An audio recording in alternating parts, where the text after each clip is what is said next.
Hello sir, this is Chandu, anchor from filmy looks.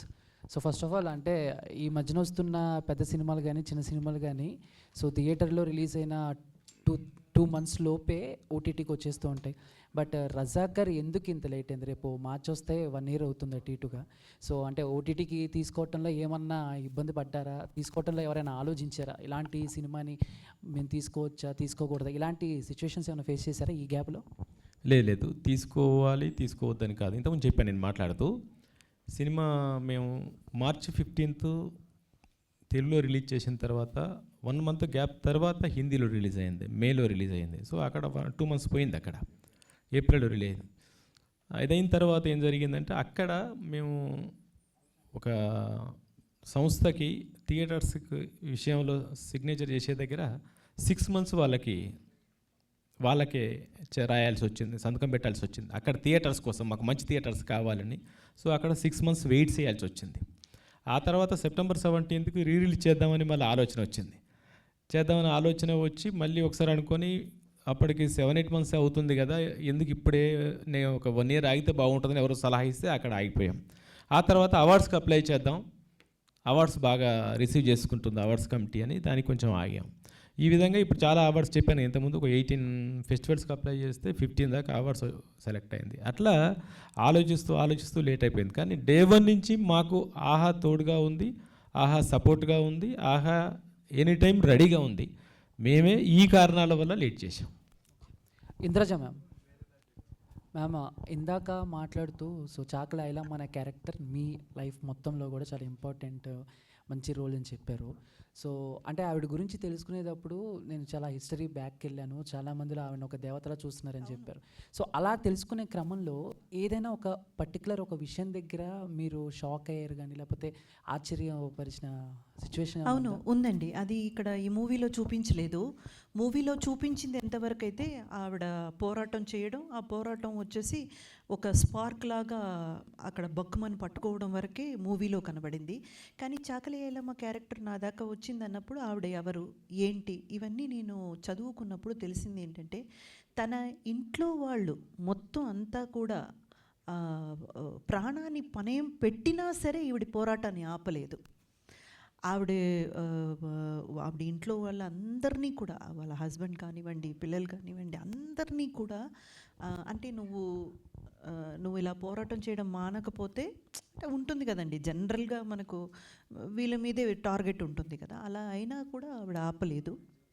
And moreover till the last breath ఒక normal life అంటే ఏదో ఇంత పెద్ద సాధించారు కదండి. మనమంతా ఎక్కడండి ఒక చిన్న పాటు ఏమంటారు ఒక చిన్నపాటి ఏదైనా కొంచెం చేసేసినా మన గొప్పలు మనమే చెప్పుకోవడం, ఏదో పెద్దగా సాధించినట్టు ఫీల్ అయిపోవడం, మన గురించి ఒక 10 మందికి తెలియాలని పోస్టర్లు అతికించేయడం, ఇవన్నీ చేసేటువంటి ఇప్పుడున్న ఈ సమాజాన్ని చూస్తూ ఆవిడ అంత పెద్ద పోరాటం చేసి అసలు ఈ మట్టి కోసం, ఈ నేల కోసం ఆవిడ తన రక్తమే కాకుండా తన కుటుంబాన్ని కూడా పణయం పెట్టి అంత చేసి చివరి దాకా ఒక నార్మల్ లైఫ్ లీడ్ చేసి నేను ఇంత సాధించాను, నేను ఇంత గొప్ప వ్యక్తి అనేది ఎక్కడా కూడా చూపించకుండా ఆవిడ కనుమూసిందంటే అసలు అలాంటి వాళ్ళు పుట్టి బ్రతికిన ఈ మట్టి మీద కాళ్ళు పెట్టడానికే మనం గర్వపడాలి.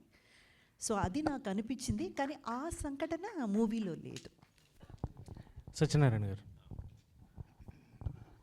సార్, ఇందులో చాలామంది గురించి చెప్పారు అండ్ ఎంతోమంది ఇంకా అన్సంగ్ లీడర్స్ చాలామంది ఉండిపోయారు. వాళ్ళ గురించి ఏమన్నా చెప్పే ప్రయత్నం ఏమన్నా ఉందా సార్ ఫ్యూచర్లో? అంటే ఇక్కడ ఈ సినిమా గురించి చెప్తే కొంతమంది సినిమా ముక్కలుగా ఉంది అన్న ఆలోచన ఒక దగ్గర ఉంటుంది. చాకలి ఐలమ్మ క్యారెక్టర్ అరే ఇంకొంచెం ఉంటే బాగుండు, భీమిరెడ్డి నరసింహారెడ్డి క్యారెక్టర్ ఇంకొంచెం ఉంటే బాగుండు, బసవమ్మ అనే క్యారెక్టర్ ఇంకుంటే బాగుండు అనే ఆలోచన ఉంటుంది. ఇదేంటంటే నేను చెప్పింది రజాకార్ చరిత్ర. రజాకార్ల గురించి చెబుతున్న క్రమంలో తీసుకున్న కొన్ని సంఘటనల్లో కొంతమంది అన్సంగ్ హీరోస్ని గుర్తు చేయడం జరిగింది. వాళ్ళ గురించి పూర్తి చెప్పాలి.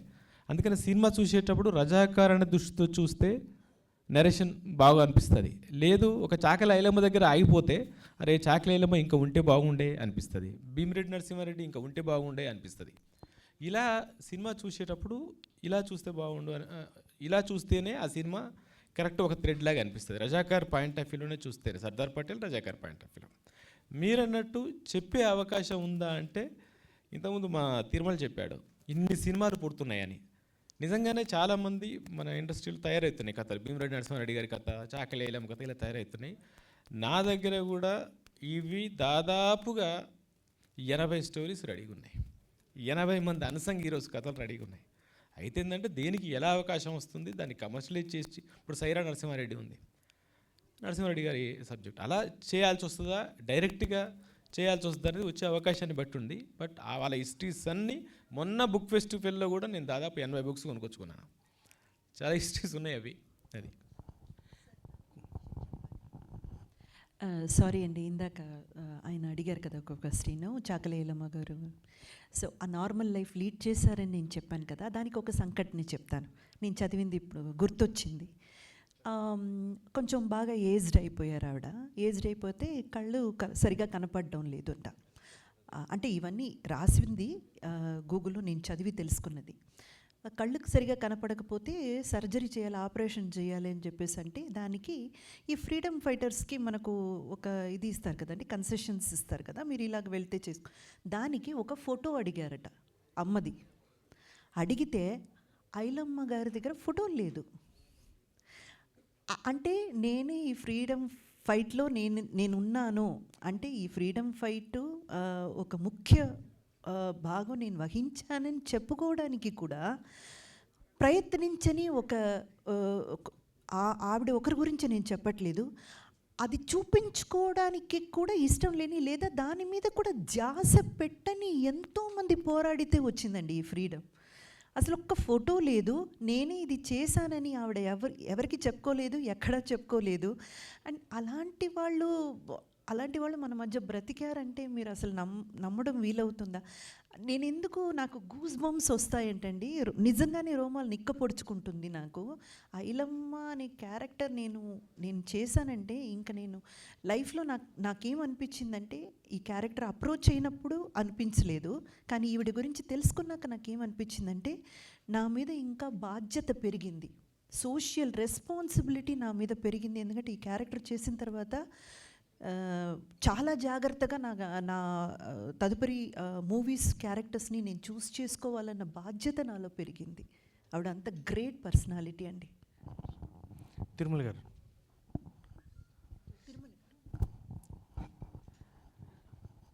సార్ 1947-48 బ్యాక్డ్రాప్ సినిమా అంటే కొంచెం ఆ టైంని చూపించడం అనేది చాలా చాలా కష్టం. ప్రజెంట్ ఉన్న సినారియోని అక్కడ దాకా తీసుకెళ్ళాలి అంటే.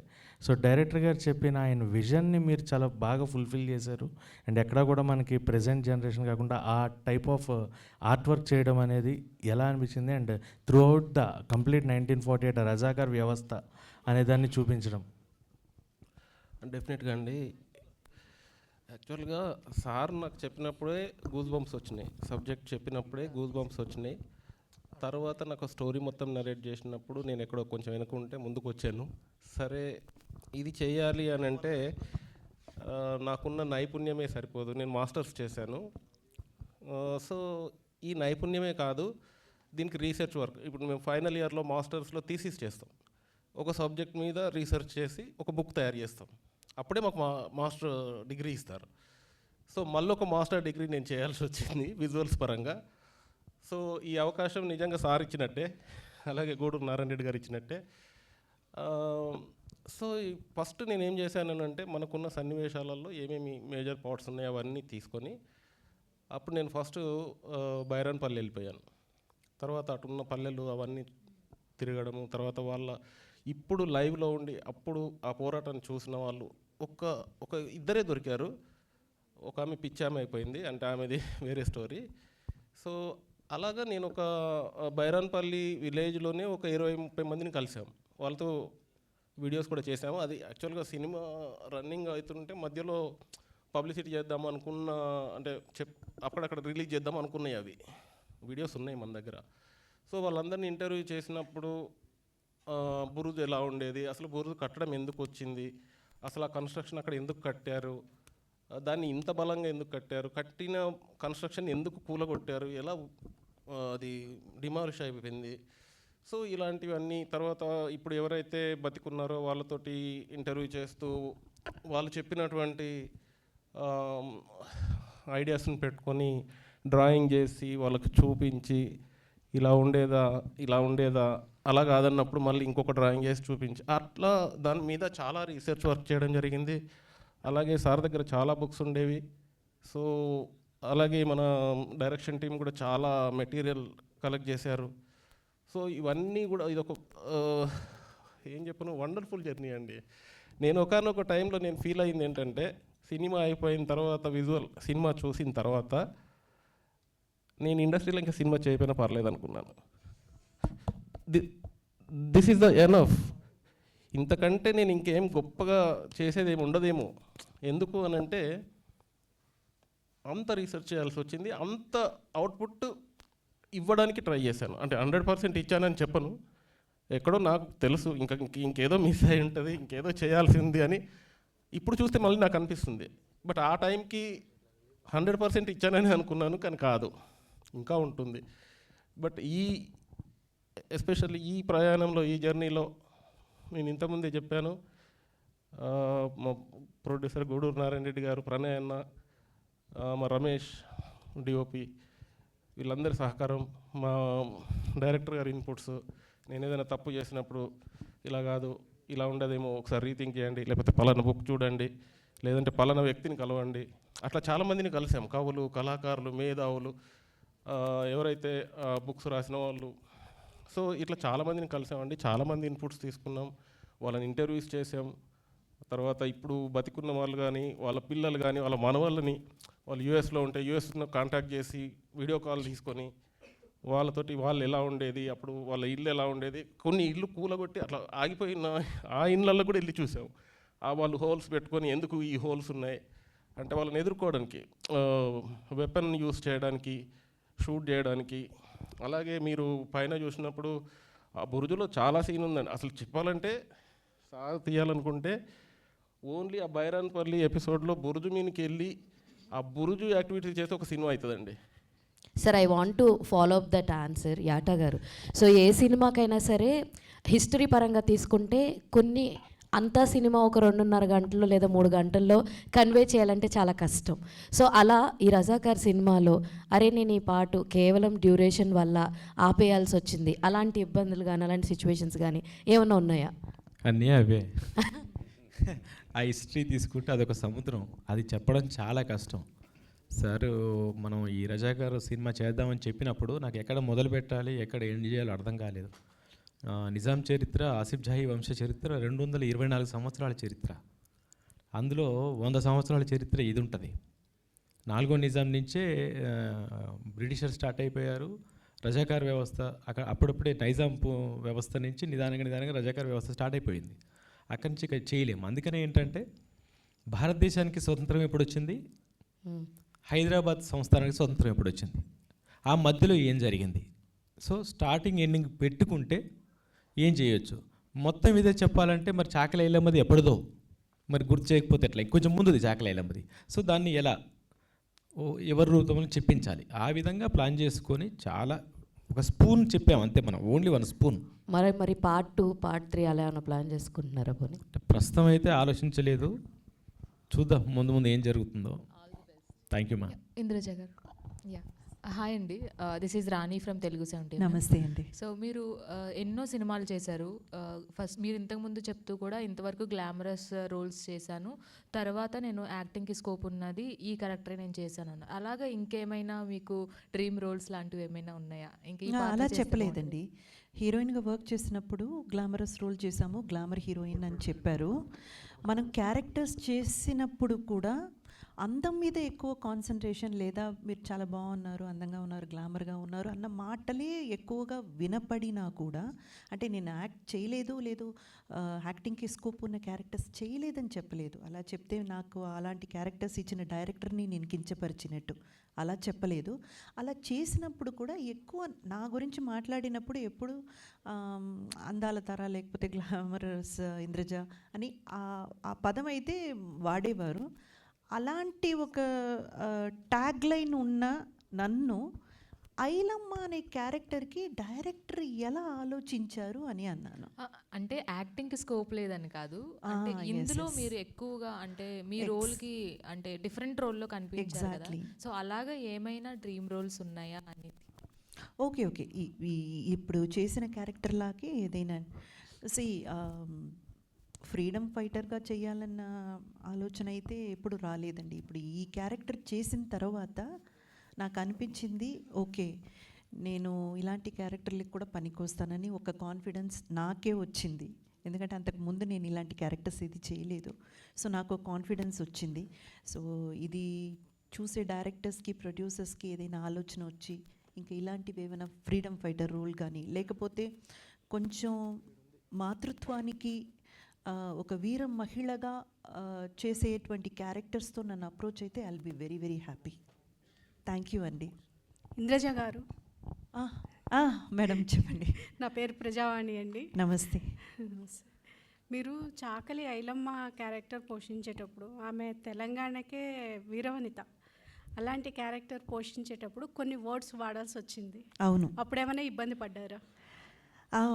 అంటే అమ్మవారి జాతరల్లో పూనకం వస్తుందని చెప్తారు కదండి. ఆ పూనకం వచ్చినప్పుడు వాళ్ళు ఏం మాట్లాడతారు, వాళ్ళు ఎలా బిహేవ్ చేస్తారు, అవన్నీ వాళ్ళకి ఏం అర్థం కాదు. అది అది ఆ ఒక ఏమంటారు ఒక తన్మయత్వంలోకి వెళ్ళిపోతారని చెప్తారు చూడండి. అలాగా మనకి ఒక్కసారి ఈ క్యారెక్టర్లోకి వెళ్ళాక అది ఆ డైలాగ్ మనం వాడింది ప్రోమోలో కూడా మీరు చూసుంటారు. ఆ డైలాగ్ మనం వాడింది ఏదో వెళ్ళగానే ఫస్ట్ డే ఫస్ట్ షాట్ తీయలేదండి. ఈ క్యారెక్టర్లోకి డైరెక్టర్ గారు నన్ను తీసుకెళ్ళి ఆ గొడవ పడతాం చూడండి, ఆ ఫైట్ ఒకటి ఉంది, మీరు మూవీ చూసుంటే మీకు తెలుస్తుంది. సో ఆ ఫైట్ అంతా జరిగి ఆ క్యారెక్టర్లోకి నన్ను పూర్తిగా వెళ్ళిన తర్వాత ఆ సిచ్యువేషన్ నాకే అర్థమైపోయింది.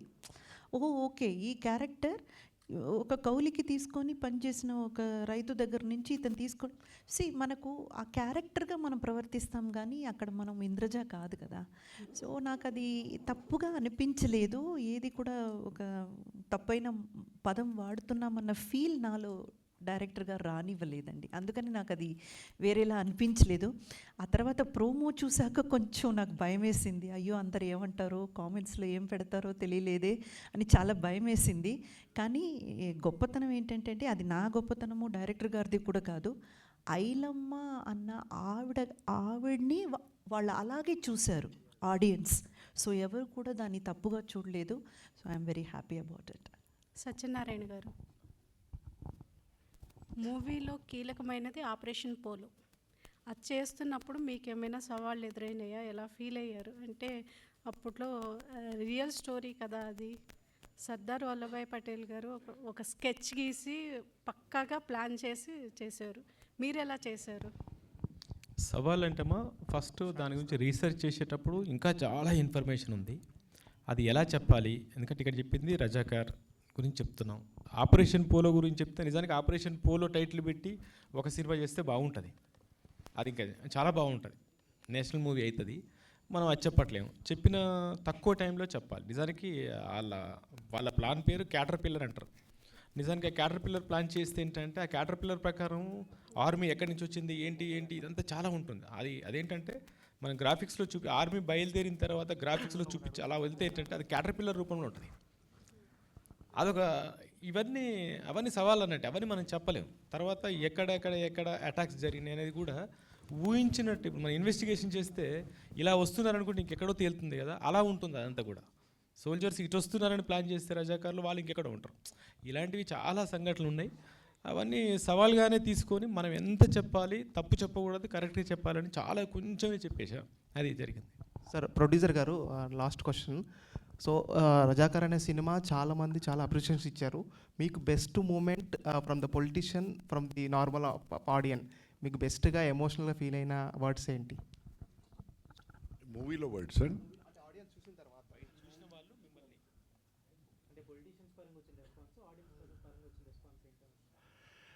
I really felt as a ప్రొడ్యూసర్గా నేను ఫీల్ అయిందే చాలా బాగొచ్చింది. ఎందుకంటే నా నియత్ ఈ జనరేషనే కాదు ఫ్యూచర్ జనరేషన్స్ కూడా ఇట్లాంటి ఇబ్బంది పడకూడదని. ఎందుకంటే మా తాత పేరే నాకు పెట్టారు. మా తాత లేట్ గూడూరు నారాయణ రెడ్డి. ఆయన ఇక్కడనే 50 కిలోమీటర్ల దూరంలో గూడూరు గ్రామం, 7-8 గ్రామాలకు ఆయన మాల్ పటేల్. సో ఆయన కూడా నిజాం దగ్గరే పనిచేశాడు, కానీ నిజాంకు సంబంధించిన రజాకారులను ఎదిరించాడు, గ్రామంలోకి రానియలేదు. సో అప్పటి నేను ఎక్కడ చుట్టుముట్టు గ్రామాలకు పోయినప్పుడల్లా ఈ బుర్జులు చూసేవాడిని. అక్కడ ఎక్కినా దొంకినా అన్నీ దాని రాళ్ళను కూడా తీసినా, కొంచెం పాడు కూడా చేసినాము. చిన్నగా ఉన్నప్పుడు ఏమేమో చేస్తాం కదా, కోతిలెక్కలని. సో అవన్నీ చేసిన. బట్ ఈ సినిమా తీసినాక ఏదైతే ప్రజల్లో ఒక మంచి ఒక వాళ్ళ నుంచి వచ్చిన comment has given me a satisfaction, because this is my contribution for the society.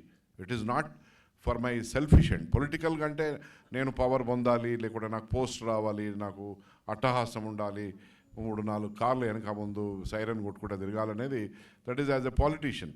But as a ప్రొడ్యూసర్గా yes, nobody could do it. చెప్తున్నా కదా, ఇప్పుడు పెద్ద పెద్ద ప్రొడ్యూసర్లంతా కూడా నాకు చాలా అన్న తమ్ముడు అట్లా ఆ రిలేషన్షిప్లో చాలామంది డ్రాయింగ్ బోర్డుకి వెళ్ళింది, ఇంక్లూడింగ్ యూనో డైలాగ్స్ రైటింగ్ కూడా వెళ్ళింది ఈ సినిమా ఎంతోమంది పెద్ద పెద్ద కంపెనీలలో. కానీ అరే వాళ్ళతోనే వాళ్ళు ఓడరా అన్న పద్ధతిలో నేను పోయినా. వాళ్ళు ఓడరా మనల్ని ఎదిరించేటోడు. అప్పుడంటే అమాయక ప్రజల మీద ఎదిరించిండు, ఇప్పుడు గూడూరు నారాయణ రెడ్డికి ఎదురుగా రమ్మని చూపిస్తా ఏందో సంగతి అని చెప్పి నేను పోయినా. సో ఆ పోయిన దారిలో నేను ఏదైతే దారి తీసుకున్నానో ఆ దారి వలన నాకు వచ్చిన రెస్పాన్సే చాలా greatest satisfaction. Now I have gone in to the history. ఇంకా నన్ను చెరిపేయలేరు. 100 సంవత్సరాల వరకు కూడా గూడూరు నారాయణ రెడ్డి తీసిన రజాకార్ చిత్రాన్ని మాత్రం ఎవ్వరు చెరిపేయలేరు. This is my satisfaction. Thank you అండి. Thank you so